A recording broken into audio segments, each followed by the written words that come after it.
Thank you for joining us. You're listening to the Write Project podcast and radio program. This is a show about writing and modern Newfoundland author culture.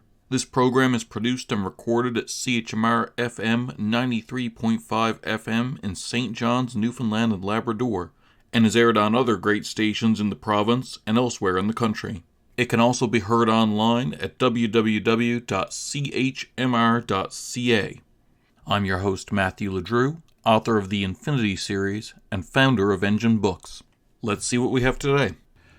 Thanks for joining us for this episode of the Write Project podcast. This episode, we have recent author Lauralana Dunne in the hot seat, answering your questions, the most asked questions of authors.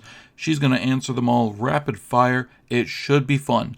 Thank you for coming on, Laura. Lauralana Dunne, if you could tell your younger writing self any one thing, what would it be? How young are we talking about here?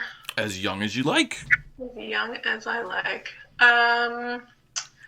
Well, routine is great, so figure that out. If you go to bed and wake up at the same time every day, it's a lot easier to plan your day for writing time. Yeah. Yeah. I've strangely gotten a better schedule since the pandemic started happening. I don't know how that is. Like, I keep seeing stories of everyone else, losing their schedule, and I'm like, no, I've been asleep the same time and awake the same time every day. I think it was like a reset for you because you were always on the go, and now you don't have to be. Yeah, no, that is fair. I've also changed my schedule so that the first thing I do every morning is write, and I find I like writing, so it makes me want to get up, whereas if I'm getting up to do what I would call work, I hit the snooze button 40 times, Oh, okay. Yeah, that's interesting. I always had the issue, I was a night writer, and I still am a night owl completely.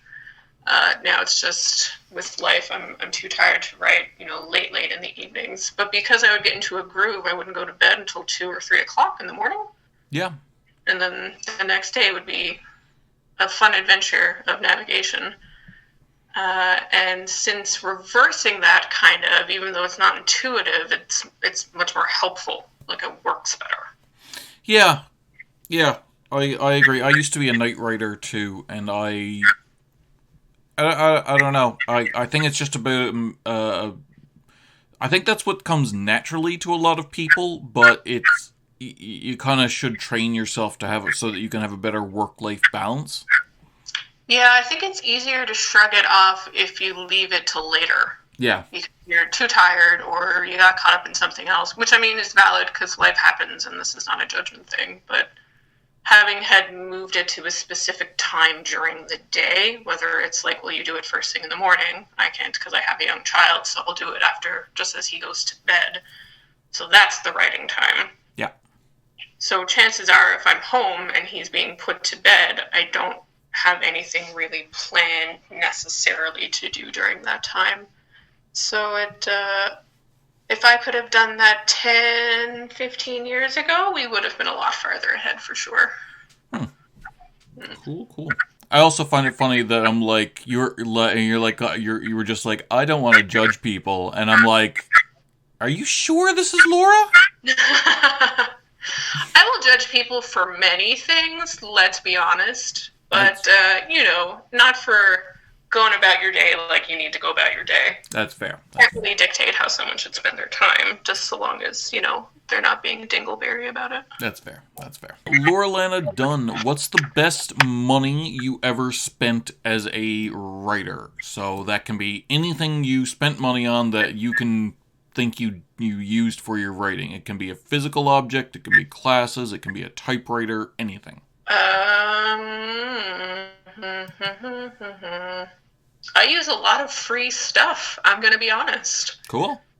Yeah, I use Google Docs, so that's a free cloud system. So that's where my drafts usually are. My Chromebook, which is what I'm currently using, was actually a gift from my husband, so that was very thoughtful of him for the purpose of writing. So I use that for writing. I coordinate with Google Docs to my cell phone, which came under a plan. I do, like most authors, have a weird collection of non-used journals. Always very good. I don't know if it's an aesthetic thing or if it just puts you in the mindset, but journal shopping is super fun, even if you never use them. Yeah. So I'm going to have to say money that I've spent going to seminars or to writing classes or to networking events with other authors. That's fair. Yeah. That's obviously not a day-to-day thing. I certainly don't do that every single day. I've probably done maybe 5 to 10 in the last few years. But it's really nice. Writing by nature is a solitary act. So getting out and meeting people who are also doing that solitary act kind of reaffirms that you're doing it correctly, I guess, or you're on the right path. And I think if anyone is serious about any type of craft they're involved in, going to workshops and going to developmental talks or teachings or, workshops, things like that is important and kind of a given, because everyone can use a refresher or everyone can use a different set of eyes or can just talk about it. It's a really nice thing to do, and I think it's really beneficial.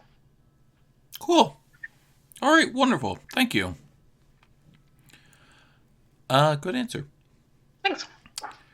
Lauralana Dunne, what did you do with the first money you ever got from writing? I think I bought a really nice fountain pen. That'll do it, yeah? Yeah, some nice ink. Good so you nib. Don't just collect journals? No. The journals, a lot of them aren't necessarily written in, so maybe I would call those a collection, even though they're just stacked on a shelf somewhere. While the pens themselves I do actually use. I guess, yeah, I would collect them for a useful purpose. Okay. I can never find a time to use my pens, because the only time I use a pen is when I have to write something very quickly, where I'm like, oh, I just had an idea, or oh, I forgot to do this thing, or oh, I need to add it to my to-do list.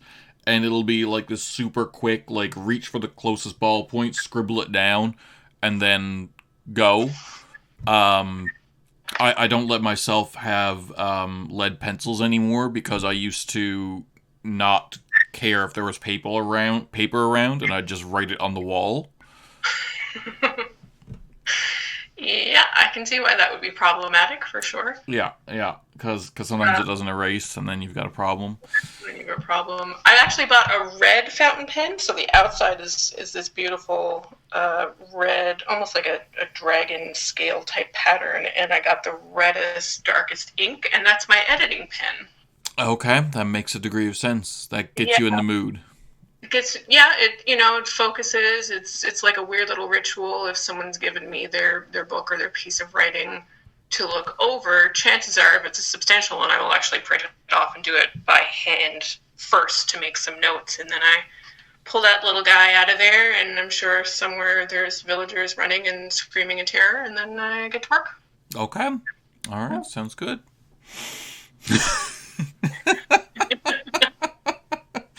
I have a dragon pen, and I think of the words as villagers running in terror. Die, die, die. It puts me in the mindset for constructive criticism. Okay. Wow. Right. That's awesome. Lauralana Dunne, what was an early experience you had where you learned that language can have power?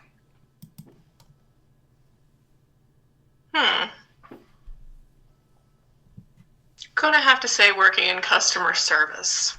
Really? That's an interesting answer. Do elaborate. Well, most people, maybe that's a generalization, but a lot of people, their first jobs are in customer service, and usually they're aged, I guess. So if you're dealing with the public and they are upset and you use the incorrect word, you're going to figure that out very quickly. Yes. Yes. I remember that, yes. Right, yeah. So I think learning to navigate language correctly is a skill set that is important for people. I know here in Newfoundland, it's very interesting because we have so many different dialects and meanings to different words. And then when we move away to live in places where they speak more so what I'll call the Queen's English, there's a bit of a barrier there at times. It's very interesting to see the way that language is perceived or words are used in different scenarios, which is hard to take into writing to carry it over.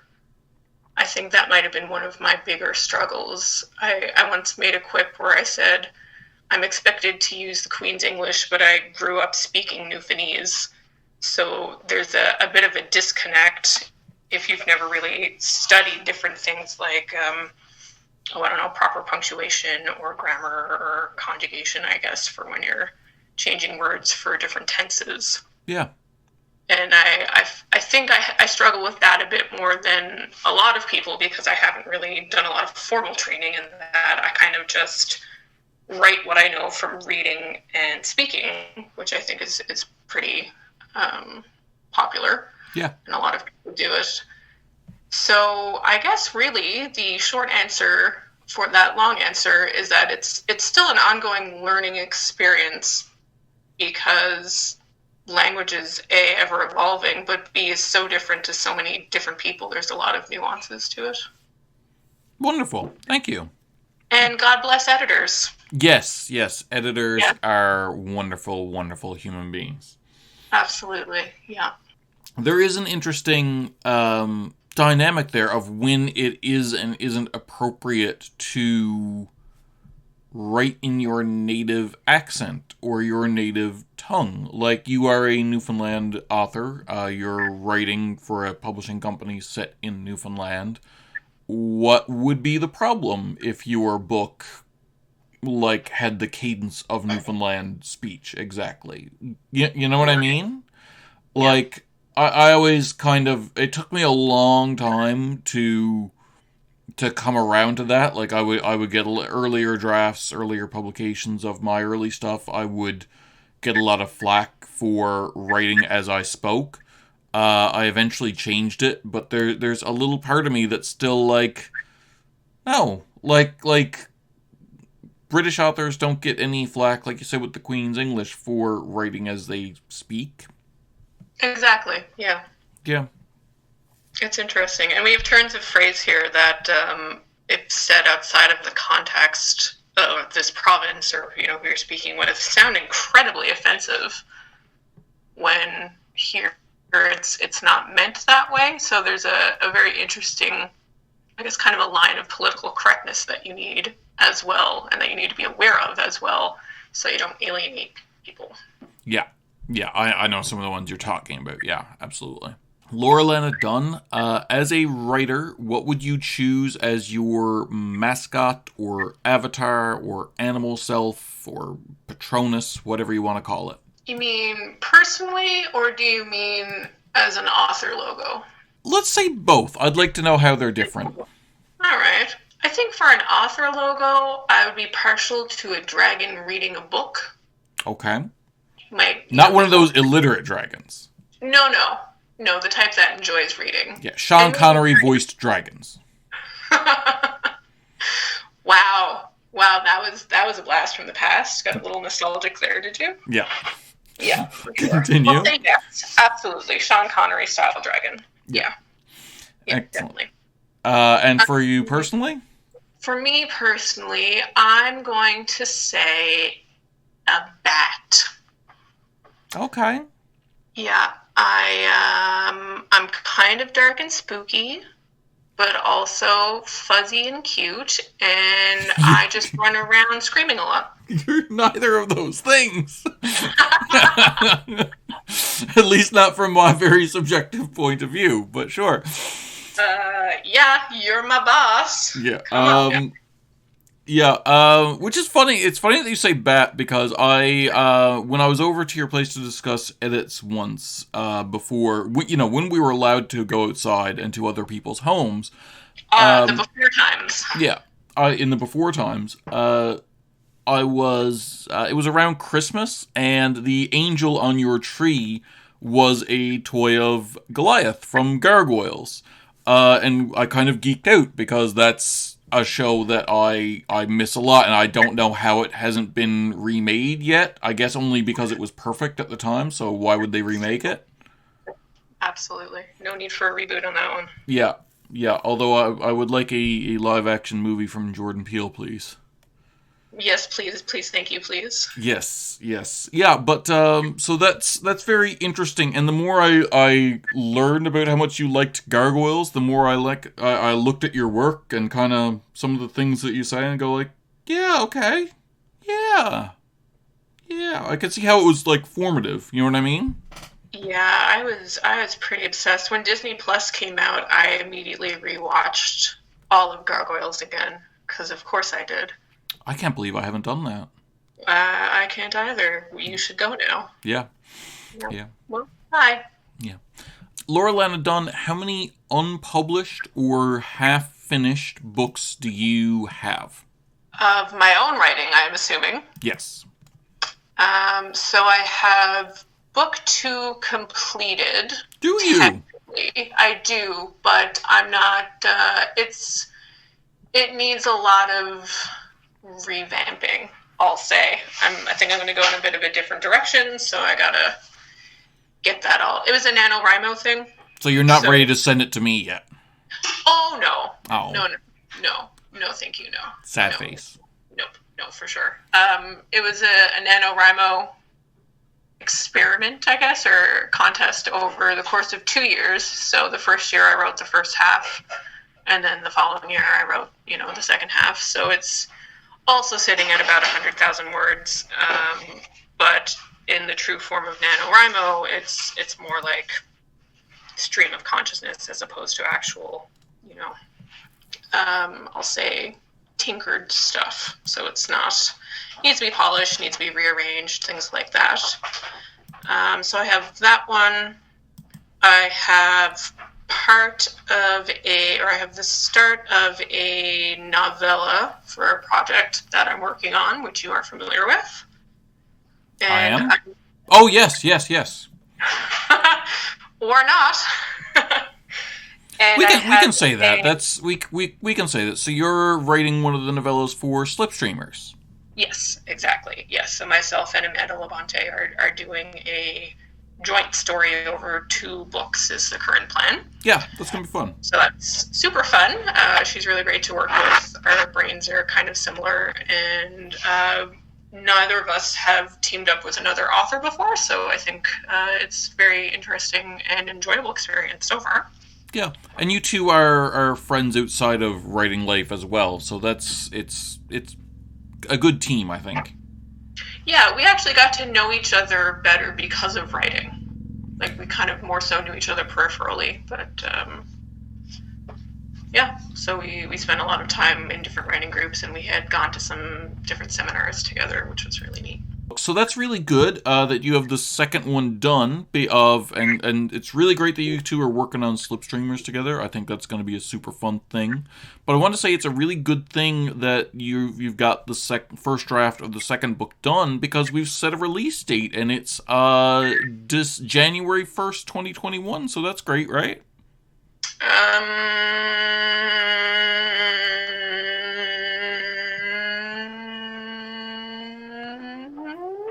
That's only 7 months away. We're joking. Yeah. Oh my God, why are you like this? Because I'm a bad person. I love how long that went.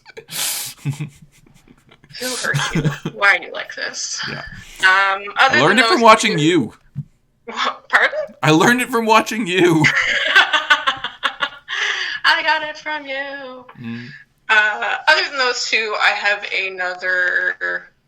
I don't know if it's going to be a novella or a full novel that I started working on. It's a little fun thing for me, work in progress. But I have no deadline on that one, so that one's just kind of hanging out in the ether until I, finish the ones with deadlines. I got a few like that too, and I always feel bad because there's like at least one novel that I've had in the ether for like you're saying for 10 years, and every now and again between projects that I feel more committed to, like the 2 series I'm involved in, I'll pick it up and try to tinker with it and then put it back down. And it feels very neglected, and I don't like that, I do, yeah. This one I only kind of drafted the outline for last September or last summer. So, I mean, it's not 10 years, it's almost a year, I suppose. But I've only, like you said, only really been able to pick at it because there's been so much other stuff to do first, unfortunately. Yeah, for sure. Lauralana Dunne, do you view writing as a kind of spiritual practice, man?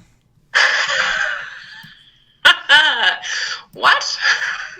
Do you, view writing as, dude, a spiritual practice, I don't. What does that mean? I guess do you view it as a spiritual practice? Wow. No. I don't think I view anything as a spiritual practice, so maybe that's why. That's fair. I think we're very similar on that. Yeah. It's cathartic to my life, I suppose. Not in the sense that my life needs catharsis, but it's it's a me time, productive, fun thing to do if you ignore editing, because editing is the bane of my existence, and I hate it with a passion. But ignoring that, super fun. Yeah, absolutely. Yeah, for sure. Lauralana Dunne, what period of your life do you find you write about or draw from the most often? Childhood years, teenage years, young adult, beyond? I don't really draw from my own experiences or life. I guess I kind of draw mostly from my reading material, which seems to center around young and new adult for the most part. That's fair. I think it might be a bit of a cop-out just because, from the ages of, I don't know, I'll say 13 to 26 off the top of my head, those are transitional years anyway for a person. So plunking a protagonist in that age range helps the story to kind of write itself, because they're not less self-aware, but they're still becoming who they are as a person or who they're going to be. They're still learning about themselves. I mean, stories are about characters learning and changing, or at least good stories are. So it's you're right. It's not a cop-out, but it's very easy to put them down in this area or this time that is about learning and changing. Yeah, I think it adds an interest because, well, it's common ground. Everyone is either going through it or has gone through it in some sense. Everyone has transitioned or is in the middle of transitioning between points in their lives. And B, I think, I mean, maybe I'm speaking just for myself here, but if I picked up a book where someone in their 50s, for no reason other than the point of the story, and they were still learning about themselves as a human being, I think that without a lot of backstory to explain it, I would think they were kind of a mess of a human and might not be as interested. That's fair, and you're describing a lot of books I've read, actually. Again, I mean, there's a way to set it up, of course. I'm not trying to bash anyone's book, but for me as a writer, it's just easier to put them in that age range, and maybe if I progress and learn more, I can find interesting ways to do it as they're older. But for now, that's a safe zone to put them in. Yeah, there's a few books like that I mean, I'm not one to bash any fiction, but there's a couple, tropes that I tend to bash like that, where, Eat, Pray, Love clones, where it's you're having this coming-of-age story way too late in life. What's wrong with you? What were you doing? Yeah, I tried to read that book. It didn't work.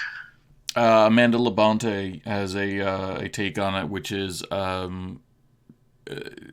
Sit, Stew, Reflect, or something like that. Perfect. Yeah. Lauralana Dunne, what did you edit out of this book, Ashes?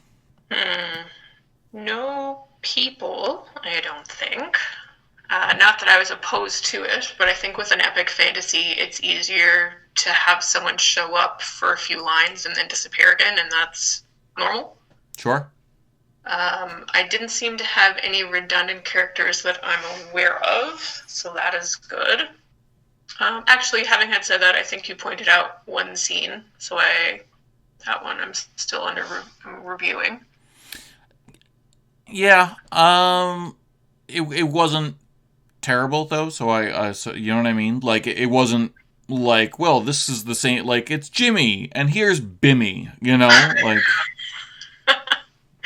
Bimmy and Bort. Yeah. Yes. Yeah, I mean, that could be tightened for sure. Yeah, I'm not really... Most of the storylines are pretty intact. They had strengthening, definitely. I think the biggest thing that I took out, honestly, was just the first part of the prologue, because there was a bit of a scene change in it, which, upon reflection and getting people's input, was not really necessary. I was trying to set up something so people could see where the protagonist was living, but that turned out to be something that wasn't even featured in the main part of the book anyway. Yeah.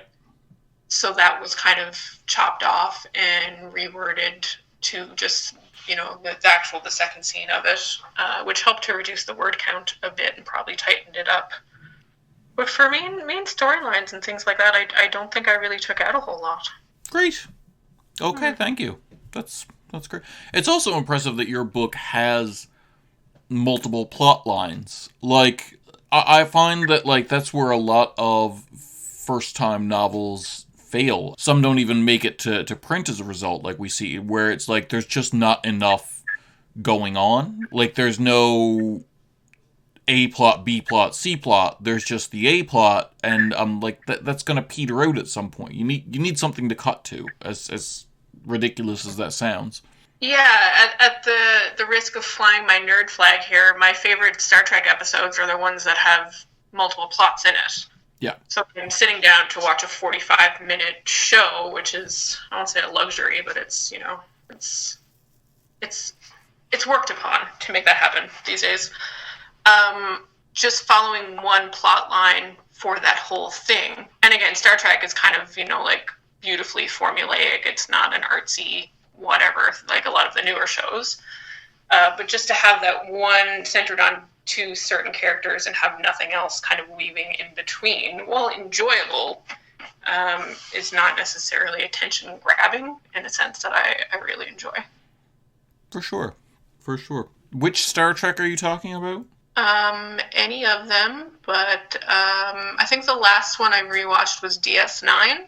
I love DS9, yeah. Oh, yeah, for sure. It definitely ages better than the other ones, I think. And towards the end of it, the end of the series, so I think at this point they already knew they were being canceled or they weren't being renewed. There's a few episodes that are kind of peppered in the last season or two where it's just one storyline the whole way through. Okay. And I mean, it's written well. I'm not complaining about that. I'm not, I still obviously sat down and watched it and enjoyed it, but I prefer when something else is kind of, like you said, you can cut to something else or there's something else to think about while you're also going on this little side stream or something like that. Interesting. Yeah, so I kind of emulated that a bit because, again, I don't have really formal training for writing, so I kind of just, I wrote what I know, which seems to be the motto for a lot of people. This is so funny because I tend to worry about being a nerd around you, and I don't think I ever really realized how much of this you were into. That's weird. Yep, for sure. Yeah, like I was always just kind of like, okay, well, we can't let Lauralana see how big a nerd we are, or else like she won't want to have a book with us anymore. That's really funny. Yeah, no, but like you, I don't know. I'm just a cool nerd. You are a very cool nerd. Yeah. All right. Whatever that means. Yeah. Yeah. All right, well, thanks for coming on again. For all of you, we'll be here again next week at 4:30 Newfoundland time or online at chmr.ca. Please tune in and we'll talk more about writing culture in Newfoundland.